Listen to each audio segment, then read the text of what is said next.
शारदा शारदाम्बुजवदना गगनाम्बुजे सर्वदा सर्वदास्माकं सन्निधिं सन्निधिं प्रिया।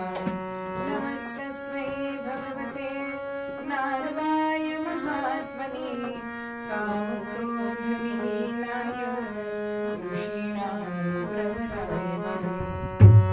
गुरुर्ब्रह्मा गुरुर्विष्णु गुरुर्देवो महेश्वरः गुरुः साक्षात् परब्रह्म तस्मै श्री गुरवे नमः। मनोजवं मारुततुल्यवेगं जितेन्द्रियं बुद्धिमतां वरिष्ठं वातात्मजं वानरयूथमुख्यं श्रीरामदूतं शरणं प्रपद्ये। सर्वमङ्गलमाङ्गल्ये शिवे सर्वार्थसाधिके शरण्ये त्र्यम्बके गौरी नारायणी नमोस्तुते। भगवान गोपाल कृष्ण महाराज की जय। सीताकांत स्मरण जय जय राम। महारुद्र हनुमान की जय। श्री अनंत कोटि ब्रह्मांड नायक राजाधिराज सच्चिदानंद सद्गुरु श्री ब्रह्म चैतन्य महाराज की जय। श्री ब्रह्मानंद महाराज की जय। जय जय रघुवीर समर्थ मंगलमूर्ति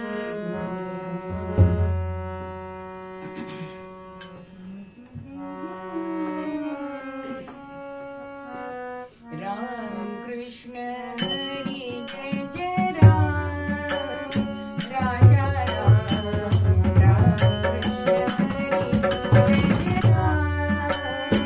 राजा राम राम कृष्ण हरि जय जय राम।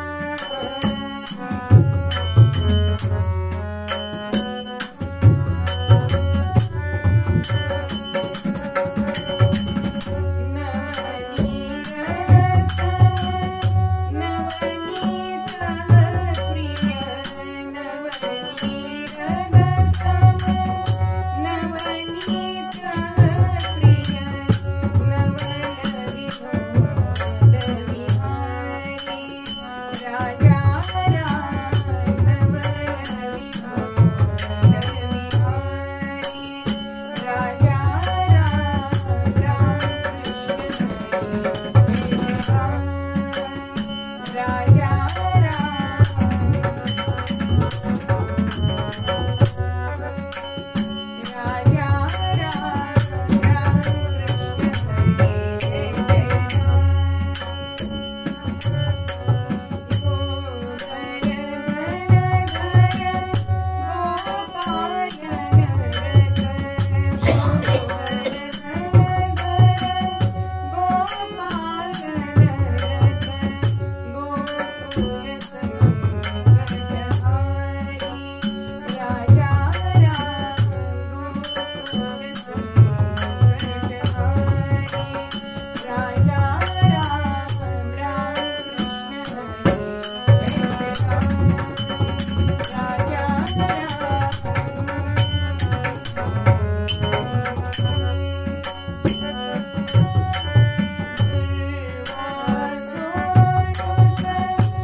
आवाज रिस्पट तरी आला पाहिजे.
कथा रसरे मधुर बहु कृष्ण कथा रसरे. आजचा अभंग आहे तो कृष्ण दयाळन नावाचे ते संत होऊन गेले त्यांचा आहे. सातारा जिल्ह्यामध्ये बोपर्डी नावाचं गाव आहे, तिथे यांचा जन्म झालाय आणि त्यांचं मूळ नाव आहे ते नरहरी. पण लहान वयामध्येच महारोगासारख्या दुर्धर आजारांनी गाठलं. पण गुरु गोविंद सिंग यांच्याकडनं ज्ञान प्राप्ती केली आणि साधारण 45 वगैरे वय झालं असेल आणि तेव्हा त्यांना नाथांचं स्वप्नामध्ये दृष्टांत झालं आणि त्यांनी त्यांना स्वप्नामध्ये सांगितलंय की भागवताच्या दशमस्कंदावरती टीका लिही. आणि म्हणून त्यांनी दशमस्कंदावरती टीका लिहायला सुरुवात केली. त्या टीकेचं नाव आहे हरिवरदा. पण जसं नाथांच्या आयुष्यामध्ये भावार्थ रामायणाच्या वेळी घडलं की पुढच्या ओव्या कोण लिहिणार, तसंच ह्यांचा पण मृत्यू मध्येच आलाय. पण त्यांचे जे अंतरंग शिष्य उत्तम श्लोक नावाचे त्यांनी हा ग्रंथ पूर्ण केलाय. पण आपल्यावर कृष्णाशिवाय दुसरं कोण दया करणार हा भाव त्यांच्या मनामध्ये, म्हणून त्यांचं नरहरीचे नाव होतं ते लुप्त झालं. कारण मुखाने सारखं कृष्ण दयार्णव असं ते जप करत असत, म्हणून त्यांचं नाव कृष्ण दयार्णव असं पडलं. अत्यंत श्रीकृष्णाचे निस्सीम भक्त असणारे त्यांनी अनेक ग्रंथ लिहिले, स्फुटकाव्य लिहिली, स्फुट अभंग लिहिले. त्यातलंच आजचं निरूपणाचं पद हे स्फुट अभंग आहे आणि त्या अभंगामध्ये ते म्हणताय कृष्ण कथा रसरे मधुर बहु कृष्ण कथा रसरे. कृष्ण कथा रसरे. आता सरस्वती नदीच्या काठावरती आमचे महर्षी व्यास हे असं उदासपणे बसलेले होते. मनामध्ये विचार येत आहेत की आतापर्यंत मी एवढी ग्रंथ संपदा लिहिली, 18 पुराण लिहिली, पण मनाला जे समाधान पाहिजे ते समाधान काही मला अजून मिळत नाहीये. का बरं समाधान मिळत नाहीये? म्हणून त्या विचारामध्ये तिथे बसलेले असताना नारायण नारायण नारायण आमचे नारद मुनी तिथे आले. वेदव्यासांनी नारद मुनींना प्रणाम केलाय. त्यांची मुखचर्या बघून नारदांनी विचारलं, काय झाले व्यास मुनी, आपण असे सचिंत का दिसता? तेव्हा आपल्या मनात ही व्यथा ही नारदांना व्यासांनी सांगितली. ते म्हणतायत की मी एवढं लिखाण केलं पण जे समाधान मला मिळायला पाहिजे ते समाधान काही अजून मिळत नाही. ह्याच्यावर काही उपाय आहे का? तेव्हा नारद मुनी त्यांना उपाय सांगतात आणि ते सांगतात की तुम्ही एवढी 18 पुराण लिहिली पण तुम्ही भगवंताच्या लीला गायल्या नाही आहात, म्हणून तुम्ही भगवंताच्या लीला गा. आणि म्हणून महर्षींनी भागवत पुराण लिहिलं आणि त्याच्यामध्ये भगवंताच्या अनेक लीला वर्णन केलेले आहे. आणि तेव्हा जे त्यांना मनाला समाधान नव्हतं ते समाधान व्यासमुनींना मिळालं. म्हणजेच त्यांच्या ज्ञानाला ही भक्तीची झालर लागली. आपण एखाद्या गोष्टीला मंडपाला सुद्धा झालर लावली की शोभा येते की नाही, तशी भक्तीनी ही ज्ञानाला शोभा येत असते. अशा नारद मुनींनी सांगितल्यानंतर व्यासांनी ही भागवत पुराण लिहिले, प्रभूच्या लीला गायले. आणि प्रभूच्या लीलाच म्हणजे काय हो, तर कृष्ण कथा. आता कथा अनेक प्रकारच्या असतात की नाही. बघा, राजा राणीच्या कथा असतात, परीकथा असतात. आता आपण श्रावण महिन्यात कहाण्या वाचतो, एक आवडती एक नावडती सगळं असतं. युद्ध कथा असतात. पण त्याच्यामध्ये आपलं मन रममाण होतं का हो सारखं? एखाद्याला युद्ध कथा आवडतील तर एखाद्याला परीकथा आवडतील, तर एखाद्याला शृंगारिक कथा प्रेम कथा आवडतील. पण आमच्या श्रीकृष्णाची जी कथा आहे ना ती अवीट अशी सांगितली, म्हणून त्याला विशेषण काय दिलंय कृष्ण दयार्णवांनी, तर मधुर असं त्याला नाव दिलेलं आहे. मग मधुर हा शब्दाचा अर्थच मुळी काय हो, जो अवीट आहे ना त्याला मधुर म्हटलं जातं. म्हणून मध्ये मी एकदा उदाहरण सांगितलं होतं की राम आणि सीतेच्या गोष्टीमध्ये की साखर वेगळी आणि लिंबू वेगळं, पण त्या दोघांचं मिळून जे सरबत होतं ते मधुर असतं, ते अवीट असतं. म्हणून आपल्याला थकवा आल्यानंतर चहापेक्षा सरबत का प्यावंसं वाटतं की त्यांनी ताकद सुद्धा येते. म्हणून श्रीकृष्ण कथा ही अशी मधुर सांगितलेली आहे. मग अशी ही मधुर कथा आहे तर बघा आपल्या जीवनामध्ये कितीतरी आपण रस घेत असतो. म्हणजे दही मधुर असतं, मध मधुर असतो, नंतर द्राक्ष आंबट काही वेळा असतात पण मधुर असतात. द्राक्ष जर सीझन मध्ये खाल्ली तर मधुर असतात, पिकवलेली असली तर मधुर नसतात. तसंच अमृत सुद्धा हे मधुर सांगितलंय. पण असं सुभाषितांमध्ये म्हटलेलं आहे की जिथे तुमचं चित्त रममाण होतं ना ती गोष्ट जास्त मधुर लागते. आता तुम्ही सगळेजण कीर्तन तुम्हाला आवडत आहे म्हणून तुम्ही इथे आलेले आहात. म्हणून कीर्तन कथा, खरी कथा जी आहे ती मधुर सांगितलेली आहे. म्हणून तुकोबा सुद्धा एका ठिकाणी म्हणतात, कथा दुःख हरी कथा मुक्त हरी, कथा दुःख हरी कथा मुक्त हरी, कथा दुःख हरी कथा मुक्त हरी, कथा दुःख हरी, कथा जप ध्यान कथा अनुष्ठान, कथा जप ध्यान कथा अनुष्ठान, अमृत पान हरी कथा, अमृत पान हरी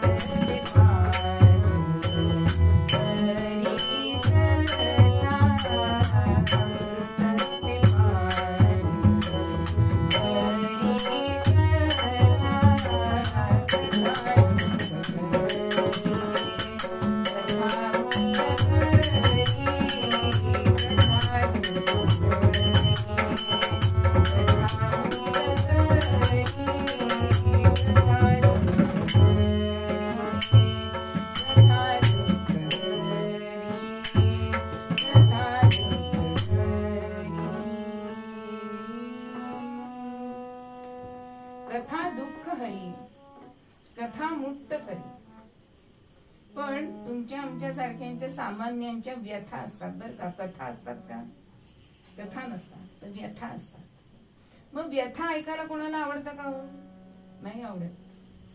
मग तर मैत्रीण एखादी आली तर आपण 2 वेळा ऐकून घेतो आणि मग तिला सांगतो नको तुझं रडगाणं गाऊन ग, आपण दुसऱ्या विषयावर बोलू असं म्हणतो. पण कथा ही कशी आहे? ती मधुर आहे. जप ध्यान करण्याचं पुण्य कथेमध्ये सांगितलेलं आहे. म्हणून भगवंताची ती असते, ती कथा असते आणि आपल्यासारख्यांच्या व्यथा असतात. मग ते काय म्हणतायत की या श्रुतीपाने हा जो मधुर रस जो आहे हरिकथेचा, तर तो मधुर रस या कर्णपुटातून तुम्ही ऐकायचा आहे आणि तो हृदयालयेमध्ये साठवायचा. बघा, जर आपण लता मंगेशकरांचं एखादं गाणं आपल्या डोक्यामध्ये फिट बसलेलं असतं आणि सामान्य गायकांनी ते गायलं तर ते आपल्याला कळतं की लगेच. किंवा रामायणाची जी गीतं सुधीर फडक्यांनी गायली की दुसऱ्यांनी गायली की नको नको आपण ते सुधीर फडक्यांचंच लावू असं का म्हणतो? कारण जे उच्च प्रतीचं आहे ना ते माणसाला आवडत असतं. तशी हरिकथा जी आहे ती उच्च प्रतीची आहे आणि सगळ्यांना हवी हवीशी वाटणारी आहे. आणि त्यातून कृष्ण कथा म्हणजे बघा, रामाचं बालपण त्याच्या बालखंडामध्ये संपलंय, त्याच्यानंतर बालखंडानंतर त्याचं बालपण नाही. किंवा आपण आता गौतम बुद्ध वगैरे घेतले तर त्यांच्यामध्ये बालपण आहे का? हो. पण जर आपण कृष्णाचं चरित्र घेतलं तर बालपण आपल्याला दिसतं की नाही. म्हणून आपण एखादी आपली सून जर गर्भवती राहिली तर रामाचे फोटो लावतो का कृष्णाचे लावतो? कृष्णासारखं बाळ हवं असं प्रत्येकाला वाटतं की नाही. म्हणून कृष्ण कथा ही श्रेष्ठ सांगितलेली आहे. म्हणून ही कथा जी आहे ती तुम्ही हृदयापासून ऐका. तर आपण काय करतो, या गाण्याने ऐकतो, या गाण्याने सोडून देतो. घरी गेल्यावर विचारलं काय सांगितलं बाईंनी, 4 वाक्य पण सांगता येत नाही. तर असं श्रवण करायला नको. आपण एक श्रवण भक्तीवर पूर्वरंग पूर्ण घेणार आहोत. पण असं जर आपण कृष्ण कथा ऐकली तर ती आपल्या हृदयात जाते. मग कृष्ण कथा का श्रेष्ठ सांगितलीये, तर ती वाणीची देवता जी सरस्वती आहे तिने मी गायलेली आहे. म्हणून बाथरूम सिंगरचं गाणं आपल्याला आवडत नाही, तसं ही सरस्वतीने गायलेली कथा आहे. आणि शब्दसृष्टीचे ईश्वर जे व्यास मुनी त्यांनी लिहिलेली आहे. म्हणून भागवत पुराण आज किती ठिकाणी होतं बघा बरं. जो उठतो तर भागवत पुराण करतोय. म्हणजे पुराण म्हणजे जुनं आहे, पण पुन्हा पुन्हा ते नवीन का वाटतं, ते एवढ्यासाठी वाटतं. मग असा हा कृष्ण रस कथा रस सांगितलाय. आपण आज बाजारात किती प्रकारचे रस बघतो. अगदी सामान्यांना परवडणारा उसाचा रस घेऊया आपण. पण तो जर आपण तिथे गुऱ्हाळामध्ये पेला आणि 2 जणांना घरी आहेत आपले आई वडील, त्यांना आणला, थोड्या वेळाने काय होतो, तो काळा पडतो, हो की नाही. किंवा अगदी बाजारात ते हल्ली पॅकेट मिळतात रसाचे, त्याला सुद्धा एक्सपायरी डेट असते की नाही. पण आमच्या कृष्ण कथा रसेला आहे का हो एक्सपायरी डेट नाहीये. तो कधी विटत नाही, आटत नाही. जसा पाऊस पडो न पडो, समुद्र कधी आटलाय का, नद्या नाले आटतात पण समुद्र कधी आटत नाही. तसा हा कृष्ण कथा रस जो आहे तो कधीही आटलेला नाही. म्हणून ते म्हणतात की सेविलाची बहु सेविती सज्जन, परिहा कधी न सरे. आतापर्यंत अनेक जणांनी हा कृष्ण कथा रस सेवन केलाय. आज सुद्धा ते सेवन करतायत आणि पुढेही करतील. पण हा कृष्ण कथा रस हा कधीही आटणारा रस नाही किंवा तो विटणारा सुद्धा रस नाही. म्हणून तो अवीट असा आहे. म्हणून त्याला विशेषण दिलंय ते मधुरच असं दिलेलं आहे. बरं, हा रस सेवन करता करता या संसारातून तुमचा सहज पाय निसरे. आपण पडलो तर आपल्याला वाईट वाटतं, पण कृष्ण कथा रस पिऊन पिऊन आपण या संसारातनं बाजूला होणार आहोत, इतकं सामर्थ्य या कृष्ण कथा रसामध्ये आहे. म्हणून हा कृष्ण हा अत्यंत कसा आहे हो, मनमोहक आहे. कर्षती आकर्षती इति कृष्ण हा असं सांगितलेलं आहे. तो प्रत्येकाला मोहून घेतो. मग तो वृद्धांना कसा वाटतो, तो आपल्या मुलासारखा वाटतो. तरुणांना कसा वाटतो, तो आपल्या मित्रासारखा वाटतो. आणि भक्तांना कसं वाटतो, तो परम दयाळू असा तो वाटतो. असा हा कृष्ण आहे. म्हणून ह्या कृष्णाचं गुणगान जरा यांच्याकडे रुमाल मागा, माझी रुमाल पुसरली.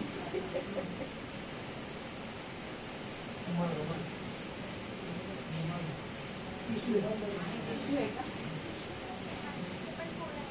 नाही असू आहे, मिळाला पंखा लागला तर कानात बाहेर जातो.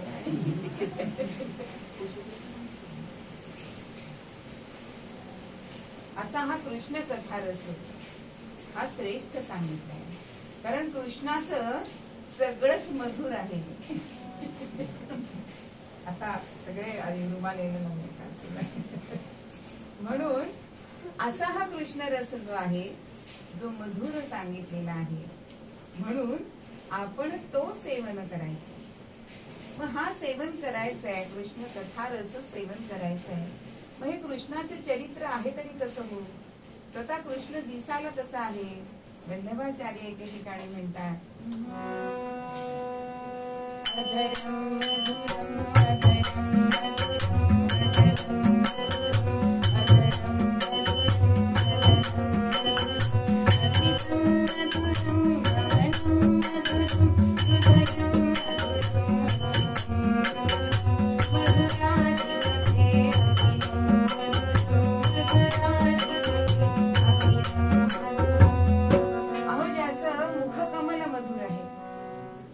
ज्याची चाल मधुर आहे, ज्याचे नेत्र मधुर आहे, ज्याचं सर्वांग मधुर आहे, असा जो कृष्ण, म्हणून तो सगळ्यांना वेड लावतो. मग तो कार्टून मधली त्या कृष्ण कथा असू दे, नाहीतर महाभारत जी आपल्या सिरियल बघितली आपण B.R. चोप्रांची त्याच्यामधलं असू दे, पण जेव्हा कृष्ण कथा येते ना तेव्हा आबाल वृद्ध हे त्याच्याशी रममाण होतात. बघा, कृष्ण कथा लागलीये आणि एखाद्या आजी भाजी टाकत असल्या, अगं बाई तो आला वाटतं, गोवर्धन उचलतोय वाटतं, गॅस बंद केला जातो आणि ती लीला बघितली जाते. हे सहज घडतं. म्हणून कृष्ण हा जास्त, कृष्णाचा अवतार जो सांगितलाय तो पूर्णतम अवतार सांगितला. म्हणजे राम हा आपल्या जीवनाचा जो केंद्रबिंदू असेल तर कृष्ण कथा ही आपल्या जीवनाचा परिघ आहे. मग ही कृष्ण कथा आपण ऐकायचे म्हणजे नक्की काय करायचंय, तर त्याचं गुणगान करायचंय. कारण त्याच्याकडे जे गुण आहेत ना ते आपण अंगीकारले पाहिजे. नुसतंच आपण त्याच्या कथा ऐकल्या तर आपल्याला त्याचा उपयोग. म्हणून कृष्ण कथा, कृष्णाचं जीवन कसं आहे हे आपल्याला बघायला पाहिजे. मग कृष्णाकडे आपल्याला काय गुण दिसतात, तर पहिला तो संघटक आहे, उत्तम कुशल संघटक आहे. की गोकुळामध्ये गोपांचं त्यांनी संघटन केलेलं दिसतं. आणि संघटन जे आहे ना, नेतृत्व हा असा गुण आहे की सगळ्यांना बरोबर घेऊन जायचं असतं, फक्त आपण पुढे जायचं नसतं. आणि हे कृष्णाने आपल्याला केलेलं दिसतं. किंवा गोकुळामध्ये तो राहतो त्यावेळी तो गोकुळवासी होऊन जातो, त्याला दुसरं काहीही आठवत नाही. पण जेव्हा तो अक्रूरा बरोबर मथुरेमध्ये जातो त्यावेळेला त्याचं गोकुळामध्ये मन लिप्त होत नाही. मग हा गुण आपल्याला घेता येईल का? आपण जिथे जातो ते रममाण होतो, पण आपण एखाद्या गोष्टीतनं बाजूला आपल्याला होऊ शकतो का? हा गुण आपल्याला त्याचा घ्यायचा आहे. त्याचं एक नाव आहे मदन मोहन. याचा अर्थ काय आहे हो? मदन मोहन म्हणजे कुठल्याही गोष्टीचा मोह होता कामा नाही आणि कुठल्याही गोष्टीचा मद होता कामा नाही. ह्या दोघांनाही जो बाजूला करतो त्याचं नाव मदन मोहन आहे.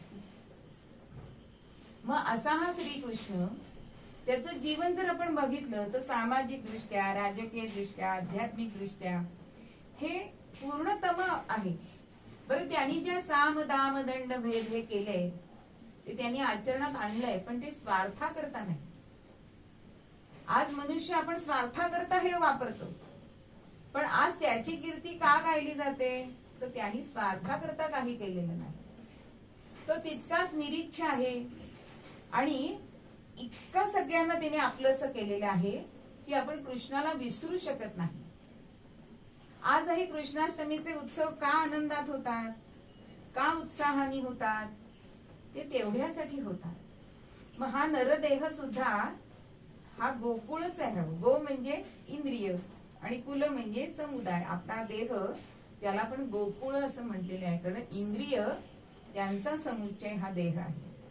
मग या देहामध्ये आपल्याला कृष्ण जन्म करायचा आहे, हा आपण लाक्षणिक करतोय. पण जीवनामध्ये कृष्ण जन्म हा आपल्या हृदयात करायचा आहे. कारण जसं समुद्र मंथन होत असतं तसं आपल्या हृदयाचं सुद्धा मंथन सारखं होत असतं. आचार विचार अनेक प्रकार आपल्याकडे मनामध्ये येत असतात. मग जसं समुद्र मंथनातून अनेक रत्न बाहेर पडली तशी या हृदयात पण, त्या हृदय मंथनातून पण ही रत्न बाहेर येतात. बघा, कधीतरी प्रेमाचा चंद्र उगवतो, सद्विचारांचा पारिजातकाचा सडा पडतो आपल्या मनामध्ये. कधी कालियासारखं हलाहल बाहेर पडतं, म्हणजे मत्सराचं हलाहल बाहेर पडतं. अशा अनेक गोष्टी आपल्या हृदयात होत असतात. दैन्य दुःख यांची वादळ येत असतात. पण ह्याच्यामध्ये आश्वासक असा असणारा कोण आहे? कारण ज्यांनी आपल्या मृत्यूपासूनच आपल्या जन्मापासूनच संकट धारण केलेली आहे. त्याचा जन्म कुठे झाला? बंदीशाळेमध्ये झाला. बरं, आल्याबरोबर आई वडिलांचं प्रेम मिळालंय का? दुसऱ्याकडे जावं लागलंय. पण तरी सुद्धा आहे त्या परिस्थितीत त्यांनी सगळ्या गोष्टींना तोंड दिलंय. हे आपण आपल्या जीवन जगताना बघायचंय. आणि असा कृष्ण आपल्या शरीरामध्ये जन्माला घालायचा आहे, तरच ही कृष्ण कथा ऐकण्याचं फल आपल्याला मिळणार आहे. मग अशी ही कृष्ण कथा अत्यंत मधुर आहे, गोड आहे. मग ही वारंवार ऐकायची का बरं ऐकायची? कारण चांगली गोष्ट ही वारंवार करावी लागते, नाहीतर ती बाजूला पडते. वाईट गोष्ट पटकन शिकली जाते, केली जाते, पण चांगल्या गोष्टी मुद्दामून कराव्या लागतात. म्हणून आपण ह्या रामकृष्णांचे जन्म का करतो? ते तेवढ्यासाठी करतो. त्यांचे गुण ऐकायचे, ते आपल्यामध्ये आचरणात आणायचे, आणि म्हणून ही कृष्ण कथा ऐकायची. अशी ही मधुर असणारी कृष्ण कथा ही अत्यंत सगळ्यांना आवडीची आहे. आणि कृष्ण दयार्णव हे आपल्याला सांगतायत की हे गुज आहे. गुज म्हणजे आपण हितगुज कोणाशी करतो? आपला जो जवळचा असतो त्याच्याशी आपण हितगुज करतो. हित म्हणजे कल्याण, कल्याणाची गोष्ट सांगण्याची गोष्ट म्हणजेच गुज. हे कृष्ण दयार्णव सांगतायत की मला जसा हा अनुभव आला तसा हा अनुभव सगळ्यांना येऊ दे, कारण ही कृष्ण कथा अत्यंत मधुर सांगितलेली आहे. मग अशा हा कृष्ण, हा भगवंतांनी तत्वज्ञान सुद्धा का सांगितलंय? खरं म्हणजे आता आपण काय करतो? म्हातारपणी गीता शिकतो. शिकू नये असं नाहीये त्याचा अर्थ, पण ती तरुणांनी खरी म्हणजे शिकायला पाहिजे, तर ती त्यांच्या आचरणात येणार आहे. मग इतकं जगाचं तत्वज्ञान भगवंतांनी गीतेमध्ये सांगून ठेवलेलं आहे. मग ते तत्वज्ञान जर आपण आपल्यामध्ये घेतलं तर आपलं जीवन सुखकर होणार आहे. भगवद्गीतेत एकही गोष्ट भगवंतांनी सक्तीने करा असं सांगितलेली नाही. म्हणजे आपली संस्कृती सुद्धा हेच सांगते की चांगलं काय आणि वाईट काय हे तुम्हाला तुमच्या सारासार विवेकाने ओळखायचंय आणि चांगला मार्ग तुम्ही धरायचा आहे, अशी आपली संस्कृती सांगते. असंच आपल्याला गीता सांगते. मग असा तत्वज्ञानी, असा संघटक, कुशल संघटक, इतकाच प्रेमळ, इतकाच कनवाळू, गोप गोपींना आपलंसं करणारा, पण परंपरा सुद्धा राखणारा किंवा नाही त्या परंपरा धुडकावून लावणारा, अशा अनेक गोष्टी या आपल्याला कृष्ण चरित्रामध्ये दिसतात. म्हणून रामचरित्र हे आचरणीय आहे, अनुकरणीय आहे. पण हा कृष्ण अवतार जो आहे तो लीला अवतार आहे. भगवंताला राम अवतारात जे जे करता आलं नाही ते ह्या कृष्ण अवतारामध्ये आपल्याला भगवंताने केलेलं दिसतं. म्हणून कृष्णासारखं आपण वागू शकत नाही. कृष्णाने चोऱ्या केल्या, जाऊन लोकांच्याकडे लोणी दूध चोरलं, आज आपण करू शकू का? पण तरी सुद्धा त्या लीला आपल्याला तेवढ्याच गोड वाटतात, कारण त्या भगवंताच्या लीला आहेत. म्हणून भगवंतांनी ह्या कृष्णावतारामध्ये देवभाव जागृत केलेला आपल्याला दिसतो, आणि रामावतारामध्ये त्यांनी मनुष्य भाव हा जागृत केलेला दिसतो. रामावतारामध्ये भगवंतांनी धनुष्यबाण हे शस्त्र घेतलंय, आणि कृष्णावतारामध्ये शारंगधर त्यांनी घेतलंय, पण सुदर्शन चक्र हे त्यांनी जास्त अवलंबलं केलेलं आहे. त्याचा वापर त्यांनी जास्त केलेला दिसतो, म्हणून त्याला चक्रपाणी हे नाव पडलेलं आहे. असा हा कृष्ण रस हा आपण सतत सेवन करा, कारण आपल्याला संसारातून जर बाहेर पडायचं असेल तर त्याला हा कृष्ण कथा रस आहे तो अत्यंत आपल्याला लाभदायी होणार आहे. म्हणून अनेकांनी सेवन केलेला असला तरी सुद्धा आज सुद्धा तो आपण सेवन करूया आणि ह्या कृष्णाचं कथा हे गायन करूया. आज थोडासा पूर्वरंग आटोपता घेतेय, कारण चरित्र भाग मोठा आहे. म्हणून मूळ पद्यामध्ये आपल्याला कृष्ण दयार्णव असं सांगतायत. कृष्ण कथा रस रे कृष्ण कथा रस रे कृष्ण कथा रस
पृथ्वीवरती अराजक माजलेलं होतं.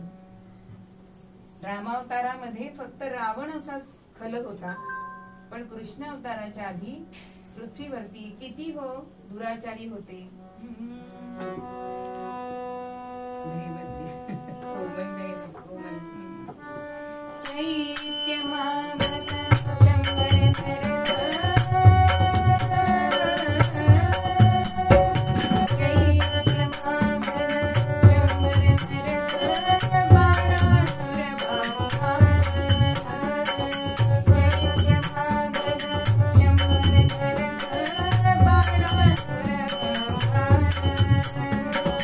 या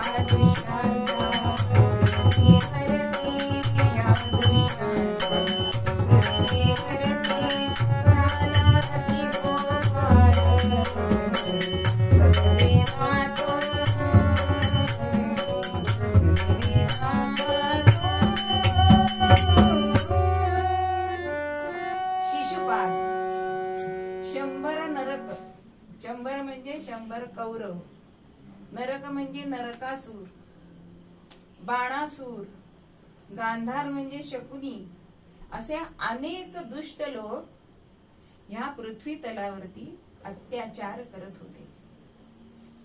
कोणालाही स्नान संध्या धर्माने वागता येत नव्हतं, आचार नीट चांगला करता येत नव्हता, सदाचाराने वागता येत नव्हतं. आणि कंसाने तर सगळे देवधर्माचे सगळे रस्ते हे बंद करून टाकलेले होते. पूजा करायची तर माझीच करा, दुसरा देवच नाही, अशी या पृथ्वीवरती अवस्था होती, परिस्थिती होती.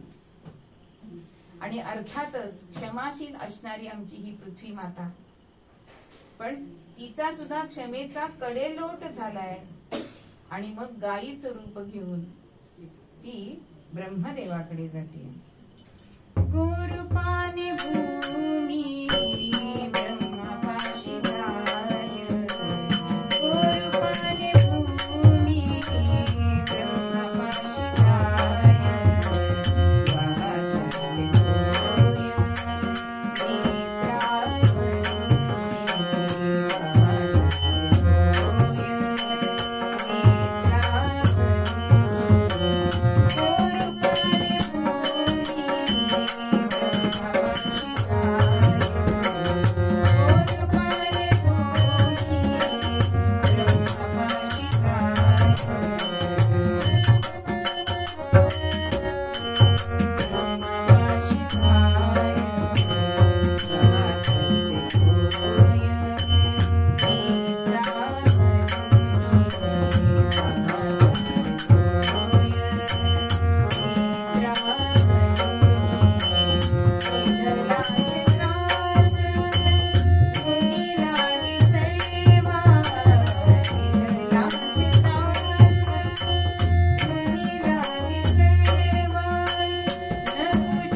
होय ब्रह्मदेवाकडे ही पृथ्वी गेली आणि आपलं गाऱ्हाण सांगते की ह्या त्रासातून मला वाचवा.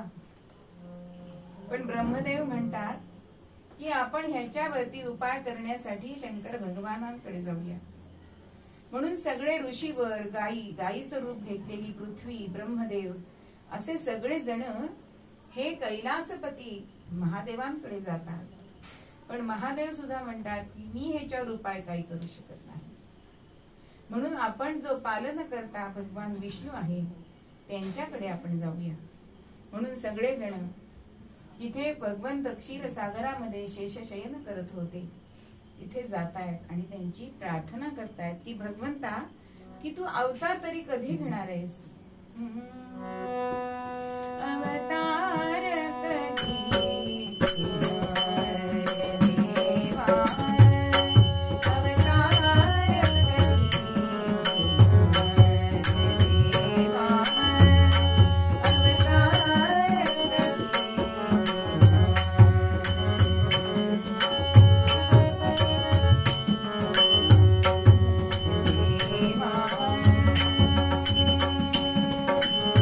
क्षीरसागरी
सहन होत नाहीये. आपण आता कधी अवतार घेणार? तेव्हा भगवंत आश्वासन देत आहेत आणि हे भगवंताचं आश्वासन आहे आणि ते म्हणतायत, मी उद्भवेन यदुच्याच कुळी असारे, मी उद्भवेन यदुच्याच कुळीच सारे, सारे तुम्ही देव हो हा यादव उपसारे, मारून दुष्ट करू पालन सज्जनांचे, ऐकोनी हे सुरसमुच्चय सज्जनाचे. भगवान भगवान कृष्ण महाराज की जय. भगवंत सांगतोय की मी यदूच्या कुळामध्ये जन्म घेईन, पण मी जेव्हा जन्म घेईन तेव्हा तुम्हा सगळ्या देवांना यादव व्हायचं आणि तुम्ही यादव झालात की आपण दुष्टांचा संहार करूया, सज्जनांचं पालन करूया. आणि हे ऐकून सगळ्या देवदेवतांना, पृथ्वी मातेला अत्यंत आनंद झालाय आणि तिथून भगवंताला नमस्कार करून ते निघाले. आता यदुवंश म्हणजे त्याच्यामध्ये शूरसेन नावाचा जो यादवांचा प्रमुख असा होता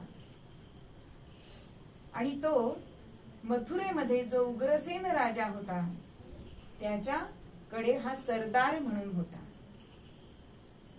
अक्रूर आणि शूरसेन हे दोन सरदार उग्रसेनाचे अत्यंत धर्मनिष्ठ आणि सच्शील असे होते आणि त्यामुळेच कंसानी सुद्धा जरा त्यांच्या पुढे नमतं घेतलेलं होतं. पण कंसानी जी कृती केलेली होती या शूरसेनाला अजिबात पटत नव्हती. कंसाने काय केलं होतं हो, तर आपल्या वडिलांना म्हणजे उग्रसेनांना बंदीखान्यामध्ये टाकून आपण राजपदी बसलेला होता.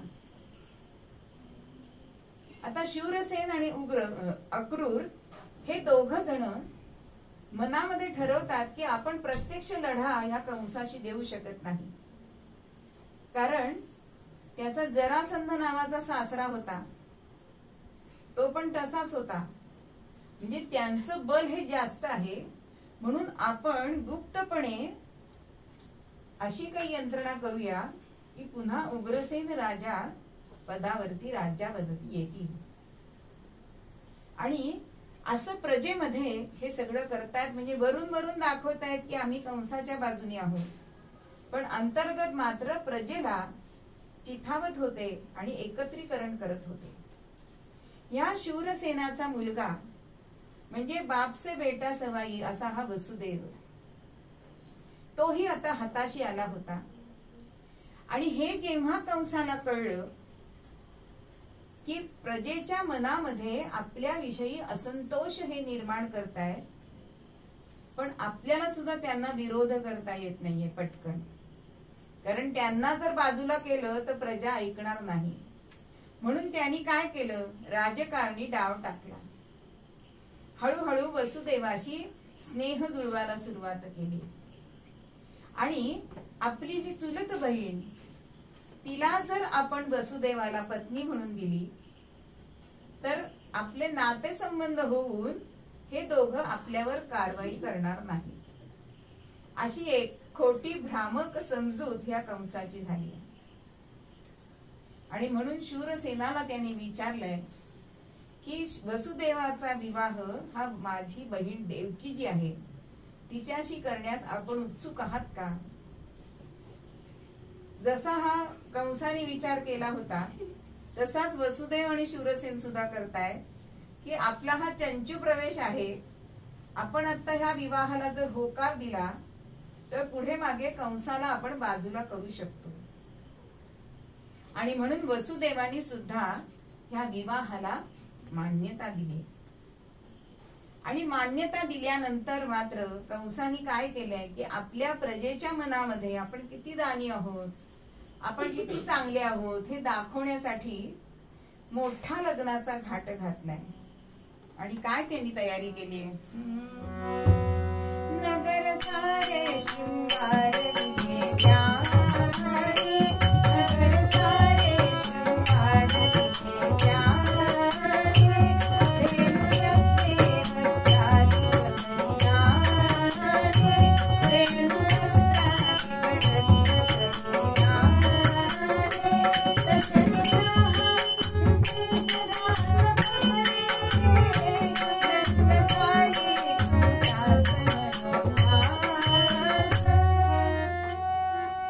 मोठा लग्नाचा घाट घातलाय. सगळ्यांना मोठ्या मोठ्या देणग्या दिले, मोठं दान केलंय, वस्त्र रत्न गायी अशा प्रकारची मोठी मोठी दान ह्या जनतेला दिले. आणि आपण किती चांगले आहोत हे दाखवण्यासाठी हा सगळा घाट घातलाय. म्हणजे असं त्यांनी भासवलंय की माझ्या कीर्तीचा किती सुगंध पसरतोय आणि मी ह्या विवाहामध्ये किती उल्हासी आहे. होता होता थाटामध्ये विवाह झालाय आणि संध्याकाळी वरात निघाली. आता वरातीचा मोठा थाट केला होता. अगदी अलंकार केलेले असे सगळे हत्ती घोडे असे सगळे त्या वरातीमध्ये होते. मोठ्या मोठ्या बत्त्या होत्या, मोत्यांच्या रांगोळ्या काढलेल्या होत्या. आणि ह्या दोघांचा जो रथ होता त्याचं सारथ्य करण्यासाठी स्वतः कंस बसलाय. बर की माझं बहिणीवर किती प्रेम आहे. आता अशी ही वरात गाजत गाजत गाजत अगदी शहराच्या मथुरेच्या मध्यावरती येते. आणि इतक्यामध्ये देवसभावरती भरलेली आहे. आणि सगळे देव विचारतात भगवंता कधी तुम्ही अवतार घेणार आहात. देव म्हणतात दाखवू तुम्हाला चुणूक. आणि मग विजांचा कडकडाट व्हायला लागलाय आणि मोठी आकाशवाणी झाली.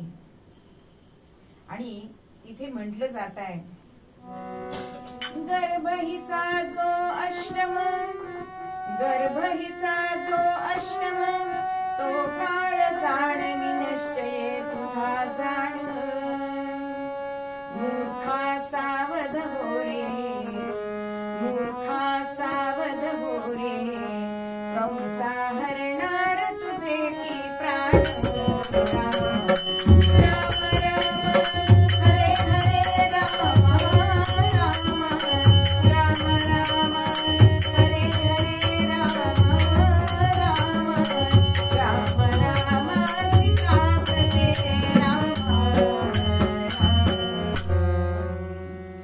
अरे तू जिची मोठ्या हौसेनी गाजत गाजत वरात काढतोयस तिचा 8वा गर्भ तुझा नाश करणार आहे. तो तुझा काळ आहे.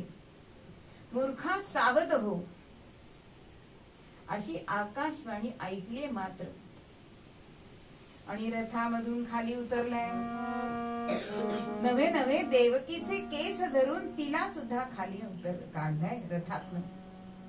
आणि मनाशी म्हणतोय की हिचा मुलगा मला मारणार आहे ना, मग आधीच झाडच छाटून टाकतो. म्हणून कमरेचं धारधार शस्त्र काढलाय. आणि आता तिच्या मानेवरनं सुरी फिरवणार, तलवार फिरवणार. इतक्यामध्ये वसुदेव तिथे आला. कारण सकाळी शपथ घेतली होती की कुठल्याही प्रसंगी मी हिचं रक्षण करीन. आणि तो कंसाला विनवणी करतोय. काय सांगतोय.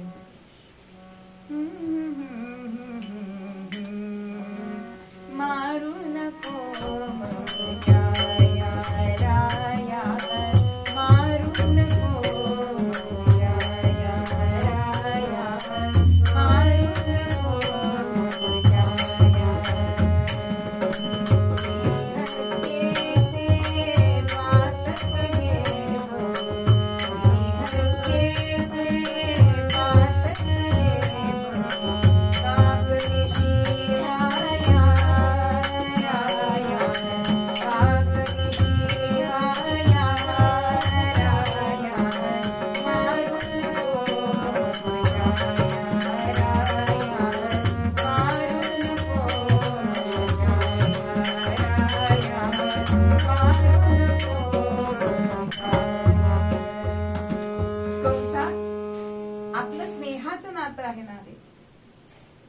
माझ्या पत्नीला तू मारू नकोस. स्त्री हत्येचं पाप हे मोठं सांगितलंय आणि का तू या पापामध्ये पडतोयस? तुला काय आता आकाशवाणीत सांगितलंय की हिचा 8वा गर्भ तुला मारणार आहे. मी तुला असं वचन देतो की हिला झालेलं प्रत्येक मूल मी तुला आणून देईन मारण्यासाठी. मग तर तुझी काही हरकत नाहीये ना. या बापडीचा काय दोष आहे? आणि कंसाला हे पटलंय. पण आता वरात घरी जाण्या राजवाड्याच्या ऐवजी बंदीखान्यामध्ये गेली आणि ह्या दोघांना बंदीखानेमध्ये टाकलंय आणि तिथे त्यांचा संसार सुरू झाला. होता होता देवकी गर्भवती झाली. पहिलं मूल झालंय आणि वसुदेवानी काय केलंय हो, ते मूल ताबडतोब घेतलंय, कंसाकडे आणून दिलंय. आता ते एवढं निरागस सुंदर असं मूल त्यांनी बघितलंय आणि मनामध्ये माया उत्पन्न झाली. कारण तो मामा झाला होता ना. 2 आईचं प्रेम म्हणजे मामा, मामा असा शब्द तयार झालेला आहे. आणि त्या निरागस मुलाकडे बघतोय आणि एकीकडे वसुदेवाचं कौतुक वाटलंय की त्यांनी दिलेले जे वचन आहे ते ह्यांनी खोटं केलं नाहीये, ते पूर्ण केलंय. म्हणून त्या मुलाकडे बघतोय आणि मनात विचार येतोय की हा माझा काळ नाहीये, मग ह्याला कशाला मारू मी. म्हणून परत वसुदेवाकडे त्या बाळाला दिलंय. म्हणजे जसं वाघाच्या तोंडातून हरणी सुटते तेव्हा जो आनंद होतो तो आनंद आता वसुदेव देवकीला झाला. वसुदेव त्या बाळाला घेऊन पुन्हा बंदीखान्यात जातोय. पण इकडे देवांना भ्रांत पडलीये की ह्याच्या हातून जर पाप घडली नाही तर ह्याला मारायचा कसा. हा भाव भगवंताच्या चेहऱ्यावर बघितलाय आणि आमचे नारद मुनी नारायण नारायण अहो तंबोरीवरती गीत गात येत आहेत. नारायण नारायण नारायण नारायण नारायण नारायण नाम तुझे अति पावो नाम तुझे अति पावो नारायण नारायण नारायण नारायण नारायण. आणि कंसाच्या समोर येऊन उभी राहिली स्वारी. नारद मुनी असे आहेत की ते सुष्टांकडे सुद्धा जातात आणि दुष्टांकडे पण जातात. सगळीकडे त्यांना प्रवेश आहे, सगळीकडे त्यांना मान आहे. कंसानी त्यांची सुद्धा पाद्यपूजा केली, आसन दिलंय, मुनिवरांना नमस्कार केलाय. पण नारद मुनी हे सगळं घेण्यासाठी आलेच नव्हते. ते कंसाला विचारतायत, कंसा आता हातात छोटं बाळ घेऊन कोण गेले रे? आता सगळं माहितीये बर का, पण नटनाटकी असणारे नारद मुनी. कंस म्हणताय अहो वसुदेव आला होता, मग त्याच्या हातात बाळ कसं? अहो तो कुठे मला मारणार आहे म्हणून दिलं त्याला तसं, मला मारावं असं वाटलं नाही हो त्याला. हद्द झाली तुझ्या पुढे, किती भोळा तू कंसा. काय झालं? अहो नारद मुनी सांगतायत की देवांचा काही भरोसा आहे, हे तुला सांगतायत आठवा. पण हे बघ माझ्या माळेचे मणी, ओळीने मी 8 लावले, तिकडनं मोज हा 8वा, इकडनं मोज हा 8वा. मग पहिला पण 8वा होऊ शकतो की नाही? खरंच अहो हलक्या गाण्यात असं काही माणसाला पटकन कळतं आणि त्याच्यामध्ये तो फसतो. आणि त्याप्रमाणे कंसाला ते पटलंय की देवांचा काही भरोसा नाही.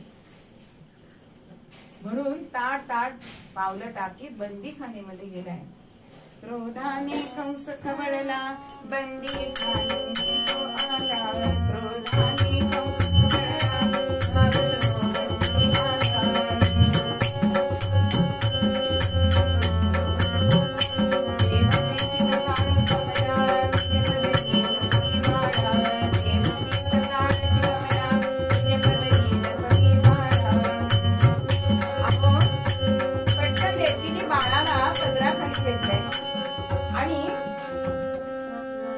विचारताय कुठे तुझं बाळ?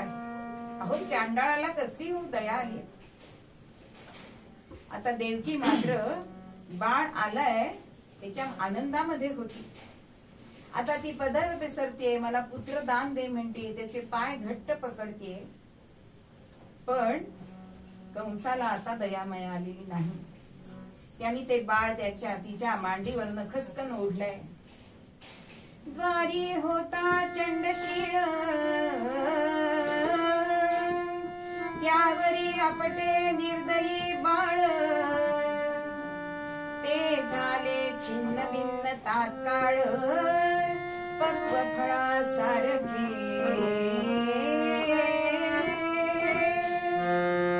ते बाळ त्यांनी घेतलंय हातात, त्याचे पाय धरले, गरगर गरगर फिरवलंय आणि त्या द्वारासमोर जो मोठी शिळा होती त्याच्यावर आपटले.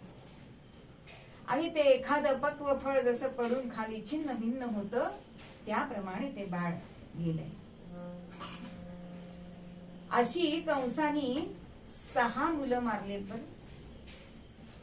एकीकडे त्याच्या पापाचा घडा भरतोय, पण दर वेळेला कुंती आणि देवकी आणि वसुदेवांना हे दुःख भोगावं लागत होतं. आता 7वं होता त्याला बाळ होणार, गर्भवती राहणार, तेव्हा भगवंत आणि शेष ह्याच्यामध्ये संवाद चाललाय. भगवंत म्हणतायत शेषाला आपण अवतार घ्यावा. नाही, मी अजिबात यंदा अवतार घेणार नाहीये. का? अहो गेल्या जन्मामध्ये मी लहान भाऊ झालो आणि सारखी तुमची सेवा करा, सारखी तुमची सेवा करा. आता मी पुन्हा अवतारच घेणार नाही. भगवंत म्हणतोय अहो यंदा तुम्ही मोठे भाऊ व्हा, मग मी तुमची सेवा करीन. हो का? आणि मग शेषाला आठवलंय की बाळ मारली जातात म्हणजे आपण आधी मारले जातात. शेष म्हणतोय मी नाहीच घेणार आहे जन्म. असं करू नका, अहो तुमच्याशिवाय माझं पान हलत नाही. आपण तुम्हाला वाचवण्याची व्यवस्था मी करीन, मग तर झालं. असं झालंय. आणि शेष हो नाही करता करता जन्म घेण्यासाठी तयार झाले. आता देवकीला 7व्या वेळी दिवस राहिले, गर्भवती राहिले आणि 6 महिन्याचा गर्भ झालाय. 7वा लागलाय आणि भगवंतांनी अशी लीला केली की गोकुळामध्ये असणारी वसुदेवाची दुसरी पत्नी रोहिणी हिच्या पोटामध्ये तो गर्भ घातलेला आहे मायेनी. आणि अचानक एका रात्रीत 7 महिन्याचं पोट झाल्यानंतर तिला सुद्धा लज्जा वाटायला लागली की पती इथे नाही आणि मला दिवस राहिले. तेव्हा आकाशवाणी झालीये आणि तिला सांगितलं आलंय की हा गर्भ वसुदेवाचाच आहे. आणि नंदाला सुद्धा कारण वसुदेवाला नंद हा भेटायला येत असे आणि त्यामुळेच नंदाला सुद्धा कल्पना होती आणि म्हणून आपल्या एखाद्या बहिणीप्रमाणे ह्या रोहिणीची काळजी तिने घेतली. आणि पुढे तिलाच बलराम नावाचा, आपण त्याचं नाव बलराम ठेवलंय, किंवा हा गर्भ इकडून तिकडे गेला म्हणून संकर्षण असं त्याचं नाव ठेवलेलं आहे. आता अनेक वेळा अशी चर्चा होते की असा गर्भ कसा काय जाईल, पण अशक्य ते तुम्हा नाही नारायणा. जसं भगवंताला काहीही अशक्य नाही. आणि व्यवहारामध्ये जर बघितलं तर दिवस मागे पुढे करू शकतात. डॉक्टर सुद्धा चुकतात ना, म्हणून 7व्यात होतं तरी 9 महिन्याचं ते बाळ तयार असतं. म्हणजे त्या सोनोग्राफीवर सुद्धा आपण विश्वास ठेवू शकतो का? पण भगवंताच्या लीलेवर आपण हा विश्वास ठेवायला पाहिजे. आणि आता कंस सुद्धा सावध झालाय. पहारे कडक केलेले आहे. का? 8वा येणार आहे म्हणून सतत आठवतोय 8वा 8वा 8वा. म्हणजे ही विरोध भक्ती आहे. हो. आणि देवकी 8व्या वेळेला गर्भवती राहिली. पण देवकीला या वेळेला भीती वाटत नाहीये. म्हणजे जसं आपल्याकडे डोहाळे विचारतात तसं वसुदेवाला या वेळेला असं वाटलं की तुझ्यात मला खूप बदल दिसतोय. 4था महिना लागलाय तरी सुद्धा देवकी सांगतेय की मी या सगळ्या दुष्टांना मारून टाकणार आहे. आणि देवकीचं तेज हे दिवसेंदिवस वाढतच चाललंय. कंस दरवेळेला येतोय, ताई झाले का ग 9 महिने? अहो काळ जन्माला येणार आहे ही जी भीती आहे ना, ही भीती त्याला हे करायला लावत होती. आणि मग त्याची अवस्था कशी झाली होती? कंस होई घाबरा, कंस होई घाबरा,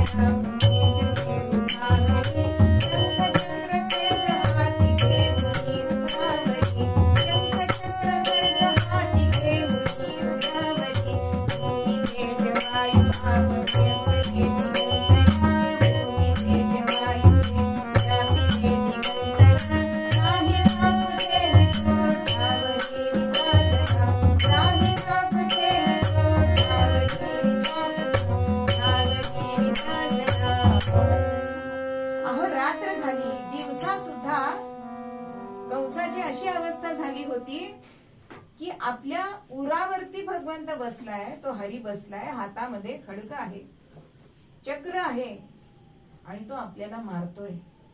अहो दिवस रात्र डोळा लागेना. मग ही कंसाची अवस्था होती की तो काळजीने काळवळला. पण या वेळेला देवकी आणि वसुदेव हे अत्यंत आनंदित होते.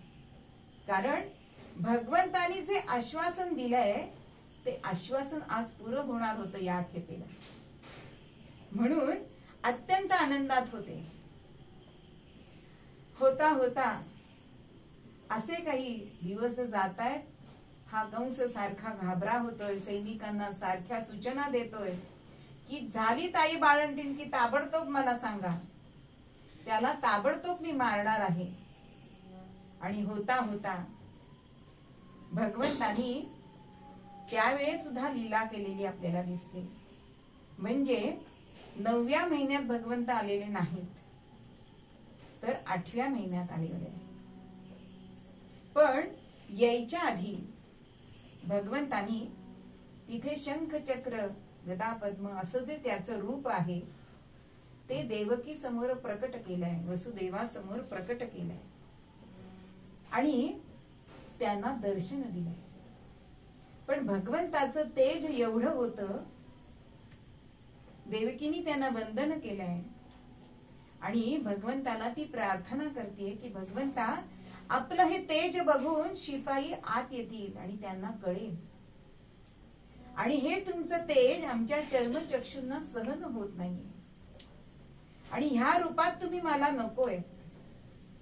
तुमचं लालन पालन करावं, तुमचं चुंबन घ्यावं, तुम्हाला दुग्धपान करावं, अशा रूपामध्ये आपण आम्हाला हवे आहात. असं सांगितल्यानंतर वसुदेव मात्र हा सतर्क होता आणि वसुदेवानी सांगितलंय की भगवंता या बंदीखान्यामध्ये आपला जन्म झाल्यानंतर आम्ही करायचं काय हे तरी आम्हाला सांगा, कारण आमच्या मतीला हे समजत नाही, उमगत नाही. तेव्हा भगवंत हा वसुदेवाच्या कानात सांगतोय, बायकांच्या कानात सांगितलं की ती गोष्ट मुख्यानी राहत नाही. तुला म्हणून सांगते, असं करून गावभर होते ती गोष्ट. म्हणून भगवंतानी असं सांगितलंय की वसुदेवाला सांगितलंय की माझा जन्म झाल्यानंतर मला इथून गोकुळामध्ये हलवा आणि तिथे नंद पाटलाची जी स्त्री यशोदा, हिला पण मुलगी झालेली आहे, होईल त्याच वेळेला, आणि ती मुलगी तुम्ही इथे घेऊन यायची आणि मला तिथे ठेवायचं आहे. हे तुम्हाला काम करायचं आहे माझा जन्म झाल्यानंतर. कारण हे भगवंत जन्म झाल्यानंतर बोलू शकत नव्हते ना, बाळ रूपात कसं बोलणार. म्हणून ह्या चतुर्भुज रूपामध्ये भगवंतानी हे सांगितलंय आणि तिथे भगवंत अंतर्धान पावले. आणि त्याच वेळेला प्रसूत वेदना न होता, कारण प्रसूत वेदनेचा आवाज येऊन सेवकांना कळेल म्हणून भगवंतानी प्रसूत वेदना या वेळेला देवकीला दिलेल्या नाहीये. आणि 8व्या महिन्यामध्ये भगवंतानी तिथे जन्म घेतलेला आहे. हा जन्म हा गुप्त जन्म आहे. मग आपण आता हा जन्म करायचा का पुढचा जन्म करायचा आहे? म्हणजे फुलं उधळायचे ते मी विचारते. आत्ता आणि मग नाणी वगैरे नंतर घालायची, हो ना? मग पटकन फुलं वाटता का? पाकळ्या नाही तर मग एक फुल वाट्या.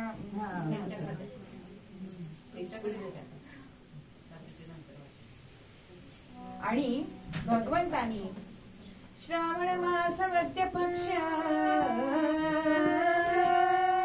श्रावण मास वद्य पक्ष, अष्टमी तिथी शुभ दिवस, रजनीकांत येता उदयास, श्री कृष्ण प्रकटला.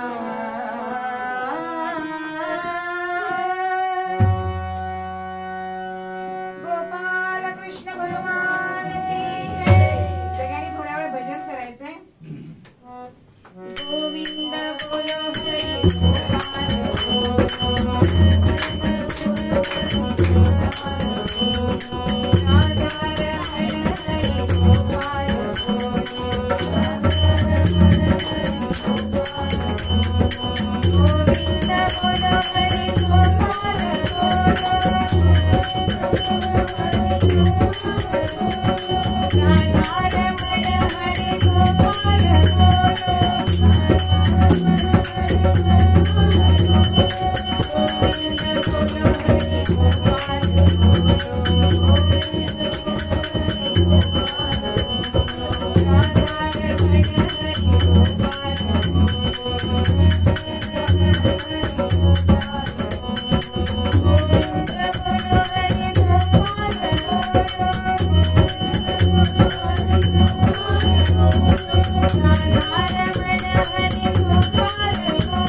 अशा तऱ्हेने भगवंताचा जन्म झालाय.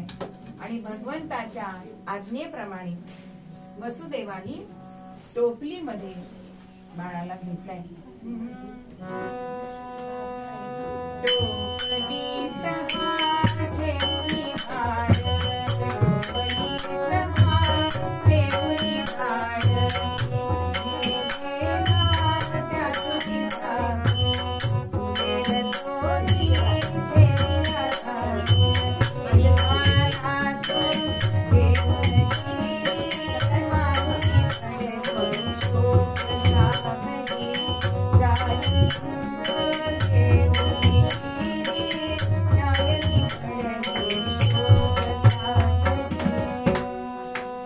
वसुदेवानी या बालकृष्णाला टोपलीमध्ये ठेवलाय.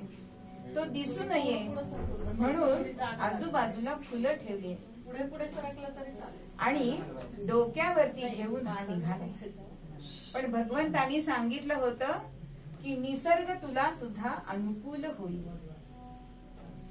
रात्रीचा धोधो पाऊस पडतोय, विजा कडाडतायत, अंधारी रात्र आहे. आणि वसुदेव निघालाय. पण देवकीला मात्र यावेळी फार दुःख झालं की एवढे 8 मुलं झाली पण एकाच सुद्धा मी लालन पालन करू शकले नाही. किती तुम्ही निर्दय आहात हो. पण तिची समजूत वसुदेव घालताय. आणि भगवंतानी सांगितल्याप्रमाणे आपल्याला वागायला पाहिजे. याप्रमाणे वसुदेव निघालाय. पण सगळे जे पहारेकरी होते ते झोपलेले होते. पण आकाशामध्ये देव मात्र जागे होते, कारण भगवंतावरती पुष्पवृष्टी त्यांनी सुद्धा केलेली आहे. आणि वसुदेव निघाले. यमुना नदीच्या पलीकडे गोकुळ आहे. आता एवढा पाऊस पडतो, यमुना नदीला पूर आलेला आहे, पण वसुदेव निघालाय. आधी गुडघ्यापर्यंत पाणी, मग कमरेपर्यंत पाणी, आणि आता गळ्यापर्यंत पाणी आलंय. पण तरी सुद्धा भगवंतानी सांगितल्याप्रमाणे वसुदेव निघाले. भगवंताला पाऊस लागू नये म्हणून शेषानी छत्र धरलेला. पण यमुना नदी ही उच्चंबळून येतेय. शेवटी भगवंत विचारतोय, तू एवढी का वरती येतेस? ती म्हणते, तुम्ही माझ्या बंधन जाताय आणि मला दर्शन नाही. म्हणून भगवंतानी आपला उजवा पायाचा अंगठा बाजूला काढलाय, बाहेर काढलाय टोपलीच्या, आणि त्याचा स्पर्श यमुनेच्या पाण्याला केलाय. आणि यमुना नदीने वसुदेवाला वाट करून दिली. जसा स्त्रीचा भांग असतो, दोन्ही बाजूला त्याचे केस असतात, त्याप्रमाणे मध्ये भांगासारखी जागा यमुनेने करून दिली. आणि वसुदेव निघालाय, नंद पाटलाच्या वाड्यामध्ये गेला. आता वसुदेव तिथे गेलाय, तर मायेनी यशोदेला निद्रा लागलेली होती. शेजारी मुलगी जन्माला आलेली होती. आता वसुदेवाला आपलं बाळ ठेवायचंय आणि त्या मुलीला घ्यायचंय. पण असे कवी म्हणतायत की हिरा ठेवून गारगोटी घेतली. आपलं बाळ वसुदेवानी सांगितल्याप्रमाणे ठेवलंय आणि त्या मुलीला उचललाय, टोपलीत घातलाय आणि पुन्हा बंदी खाड्याकडे निघालाय. बंदी खाण्यामध्ये आलाय आणि त्या मुलीनी जो काही टाहो फोडलाय, मुलगी झाली की कळतं की मुलगी, आवाज जबरदस्त असतो. मुलगा छोड लहान बरडत असतो बरं का मुलगा. आणि ती आल्याबरोबर जसे पूर्वी सगळ्या कड्या कोयंडे लागलेले होते तसेच पुन्हा झाले. आणि सेवकांना कळलं की ही बाळंतीण झाली, मुलगी झालीये. आता ही जेव्हा कंसाला गोष्ट कळली, त्याच वेळेला तो आलेला आहे. पण जेव्हा वसुदेव कृष्णाला नेत होते, त्यावेळेला 2 प्राणी तिथे ओरडत होते बर का. कोणते 2 प्राणी? तर गाढव आणि कावळा बर का. त्याची कथा अशी सांगितली जाते की भगवंत म्हणतायत की तुम्ही ओरडू नका, तुम्हाला काय हवं ते मी देतो. म्हणून काय मागायचं हे कळायला पाहिजे, असं आपण 2-3 आख्यानामध्ये बघितलं. तसं कावळ्याने त्यावेळेला मागितलंय की माझा स्पर्श झाल्याशिवाय जीव तुझ्याकडे येता कामा नये. म्हणून कावळा शिवल्याशिवाय भगवंताकडे जीव जात नाही. तेव्हा भगवंतानी वर दिलेला आहे. आणि गाढवाने सांगितलंय मला लोळाला मिळू दे, म्हणून तो कचरापट्टीत लोळत असतो. म्हणजे काय मागावं हे कळलं पाहिजे. आणि रामजन्मामध्ये दिलेलं वचन भगवंतानी ह्या जन्मामध्ये पूर्ण केलंय. कारण जेव्हा रामजन्म झाला तेव्हा सूर्य माध्यान्नीला होता. सगळे देव हे सगळे भगवंताचं दर्शन घ्यायला आले होते. आणि त्यावेळेला हिरमुसला झालेला चंद्र भगवंताला म्हणतो की मला तुझं दर्शन होणार नाही का रे. तेव्हा भगवंतानी रामजन्मामध्ये वरदान दिलं होतं की कृष्ण जन्मामध्ये माझं दर्शन आधी तुला होईल. म्हणून भगवंताचा जन्म, कृष्णाचा जन्म हा रात्री 12 वाजता आहे की चंद्राशिवाय तो कोणालाही आधी दिसलेला नाही. म्हणजे कधीही दिलेलं वचन हे भगवंत पाळत असतो हे आपल्याला दिसतं. ज्यावेळी मुलगी तिथे येते आणि कंस तिथे येतो आणि तिला धरतो, कारण ही म्हणते की अरे मुलगी आहे ही, आता ही तुझी सून होईल, म्हणजे आशा असते हो माझं मूल जगेल. देवांचा भरोसा नाही मुलगा सांगून, कारण अष्टम गर्भ तिचा असं सांगितलं होतं ना आकाशवाणी. ती मुलगा असो नाही तर मुलगी असो, म्हणून तिला सुद्धा त्या चंडशिळेवरती तो आपटणार. पण ही मायाच होती हो, हातातून निसटलीये. आणि ती म्हणतेय की मला मारून तुला काय फळ मिळणार, तुझा काळ भूतलावर जगलाय, तो वाढतोय कणाकणाने क्षणाक्षणाने. आणि हे कळलंय आणि इकडे यशोदेला जाग आलीये. अत्यंत रूपवान असा मुलगा तिने शेजारी बघितलाय आणि हा म्हणतात गोकुळवाड्यामध्ये सगळ्यांना कळलंय की नंद पाटलाला मुलगा झाला, नंद पाटलाला मुलगा झाला. आणि मग ह्या मुलाला न्हाऊ माफू घालायचंय म्हणून प्रत्यक्ष गंगा यमुना नद्या आले आणि त्या पायावर स्वतः स्त्री रूपामध्ये आली आहेत आणि त्याला पायावर घेतलाय, त्याला सुगंधी तेल लावलंय. लाविले लाविले सुगंधित तेल, लाविले सुगंधित तेल, केस केस लाविले सुगंधित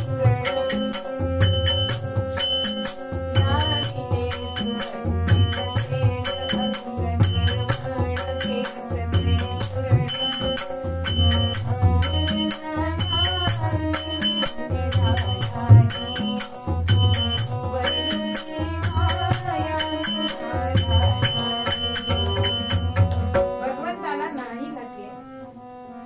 आधीच जो स्वतः निर्मळ आहे त्याला या नद्यांनी अजून निर्मळ केलंय. अनेक प्रकारची उठणी त्याला लावली आहे, सुगंधित अर्घजा वगैरे असं सगळं लावलंय आणि स्नान झालंय भगवंताचं. कानामध्ये फुंकर घातलीये, अंगड टोपडं घातलंय, पुढे जात कर्मादी सगळं 5वी 6वी सगळं केलंय. आणि होता होता 12वा दिवस उजाडलाय. 12व्या दिवशी बाळाला पाळण्यात घातलं की मुहूर्त बघावा लागत नाही बारशासाठी, म्हणून 12व्या दिवशी बाळाचं बारस ठरवलं. म्हणून सगळ्या गोप गोपी ह्या अनेक प्रकारचे बाळंत विडे हे करून घेऊन येत आहे. असे हे सगळे नटून थटून अशा ह्या गोप गोपी सगळेजण मग गोकुळात मध्ये ह्या नंद पाटलाच्या वाड्यावरती आले आणि ह्या बाळाचं नाव गर्ग मुनींनी श्रीकृष्ण असं ठेवलंय. कारण जो सगळ्यांना आकर्षून घेतो तो कृष्ण. आणि मग ह्या कृष्णाला पाळण्यामध्ये घातलाय. पाळण्यामध्ये घालताना यांचं राहिलंय का अजून? होत आहे. तोपर्यंत भजन करूया आपण.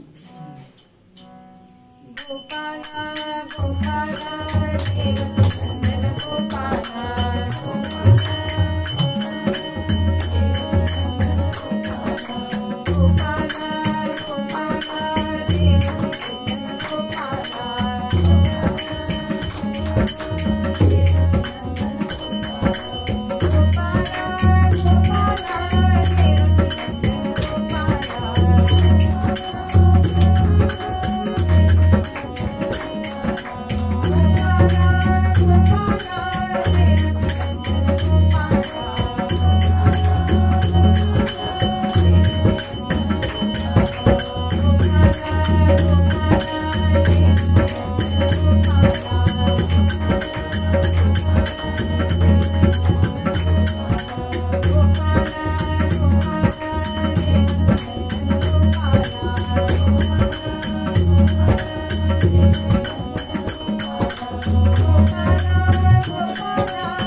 आजच्या दिवशीच ज्ञानेश्वर महाराजांचा सुद्धा जन्म झालेला आहे आणि ते पण कृष्णावतारच आहे, म्हणूनच त्यांच्या हातून ज्ञानेश्वरी लिहिली गेलेली आहे.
काय तुम्ही करताय का? गोविंद घ्या गोपाळ घ्या.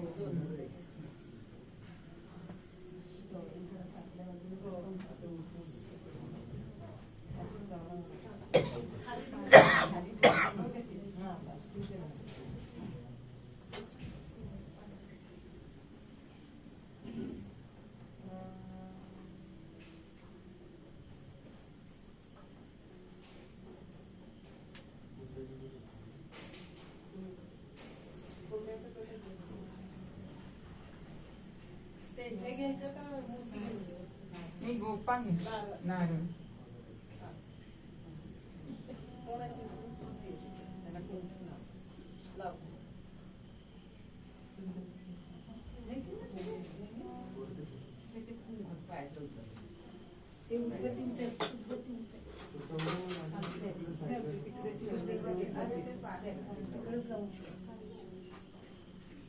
ऐकायला येऊ दे काय म्हणताय ते.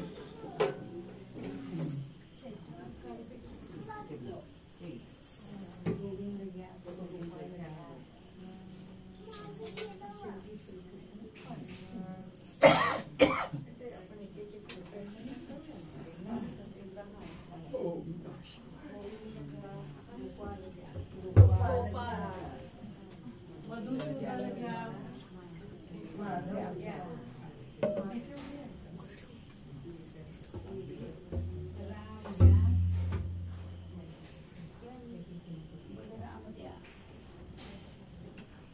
लक्ष्मण द्या. केशव घ्या. मुकुंद घ्या. मुकुंद घ्या. अशा तऱ्हेने बाळाला पाळण्यात ठेवले आणि पाळणा म्हटला जातोय. बाळा जो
अशा तऱ्हेने ही कृष्ण कथा जी आपण ऐकली ती आपल्या हृदयात ठेवू आणि तिचाच रस आपण सतत आयुष्यभर सेवन करूया की जो कधीही विटणारा नाही, संपणारा नाही.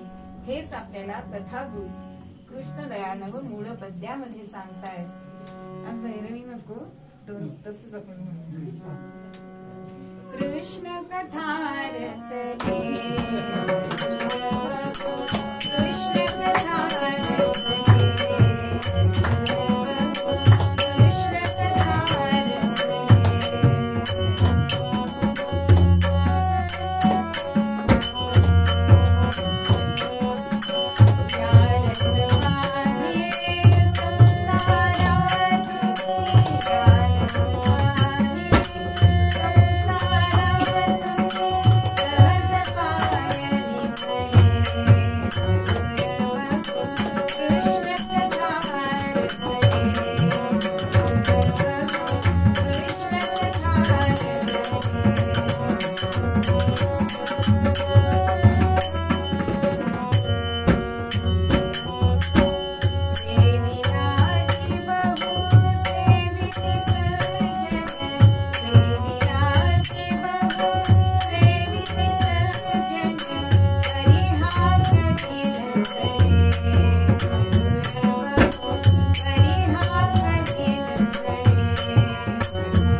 म्हणा म्हणा त्या म्हणतात श्यामल वर्णा शबरी पूजना राधा रमणा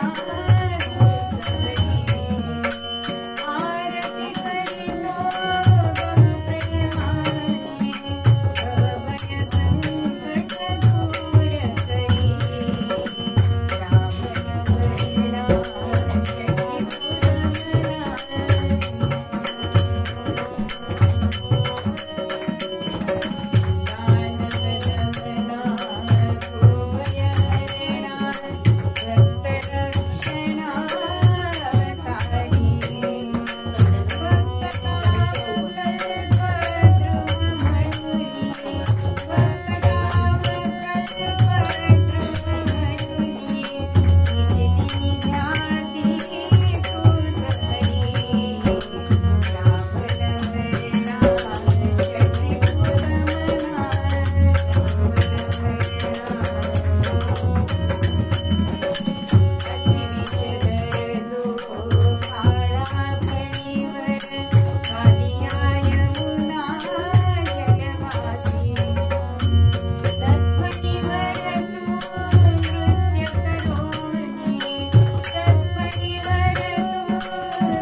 प्रसाद